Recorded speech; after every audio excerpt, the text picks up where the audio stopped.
ঠিকভাবে রেগার কাজ হচ্ছে না। রেগায় যারা শ্রমিক তারাও পারিশ্রমিক পাচ্ছে না বলে কিন্তু অভিযোগ। রেগা ওমেন মেইট পদে নিযুক্ত কর্মীরা পারিশ্রমিক পাচ্ছে না, এমনটাই কিন্তু দাবি করা হয়েছে। আর্থিক সংকটে ভুগছেন রেগা ওমেন মেইট পদে নিযুক্ত কর্মীরা। সংসার প্রতিপালনের ক্ষেত্রে হিমশিম খেতে হচ্ছে এই শ্রমিকদের। তাদের এমন অবস্থা যে পরিত্রাণের জন্য তারা জেলা সভাধিপতি থেকে শুরু করে জেলা শাসকের কাছে বারবার দ্বারস্থ হয়েছেন। রেগা মেইট পদে নিযুক্ত কর্মীরা কিন্তু বারবার এই দাবি করছেন। দক্ষিণ জেলার 8টি ব্লকে রেগা ওমেন মেইট পদে নিযুক্ত কর্মীরা দক্ষিণ জেলা শাসকের কার্যালয়ের সামনে জড়ো হয়ে রাজ্য সরকারের কাছে দাবি জানালো সেমি স্কিল কর্মী হিসাবে মজুরি না দিয়ে অন্যান্য স্থায়ী ও অস্থায়ী কর্মীদের মতো মাসিক বেতন প্রদান করতে হবে।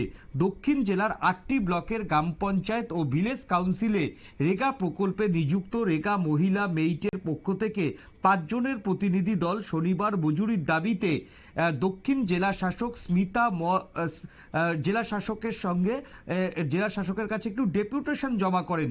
রেগা ওমেন মেট পদে নিযুক্ত কর্মীদের পাশে দাঁড়িয়েছে দক্ষিণ জেলা ভারতীয় মজদুর সংঘ রাজ্য কমিটির সদস্য শিখতোষ মজুমদার। এই দিন রেগা ওমেন মেট পদে নিযুক্ত কর্মী মাধুরী ত্রিপুরা, উমা ভৌমিক সহ 5 জনের প্রতিনিধির সাথে দেখা করেন জেলা শাসকের সাথে। দীর্ঘক্ষণ আলোচনার পর জেলা শাসক এই দাবি ঊর্ধ্বতন কর্তৃপক্ষের নজরে দেবেন বলে জানিয়েছেন জেলা শাসক। কি বলছেন সংশ্লিষ্টরা, আসুন শুনি। রেগার কাজের ফটো তুলছেন, দিকে দিকে কাজে যুক্ত আছেন। 8টি ব্লক থেকে সমস্ত প্রতিনিধি নিয়ে আমরা ডিএম এর কাছে একটা দাবি সনদ নিয়ে এসেছি।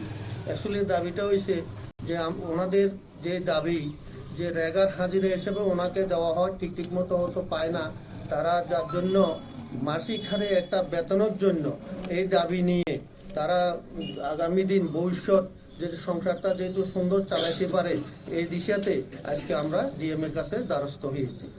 নমস্কার সবাই। একেবারেই শুনলেন যে জেলা শাসকের নিকট তারা দ্বারস্থ হয়েছে, আগামী দিনে যাতে তারা পারিশ্রমিক পায় তার দাবি জেলা শাসকের কাছে করা হয়েছে।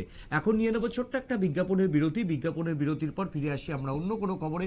সঙ্গে থাকুন নিউজ ভ্যানগার্ডের পর্দায়।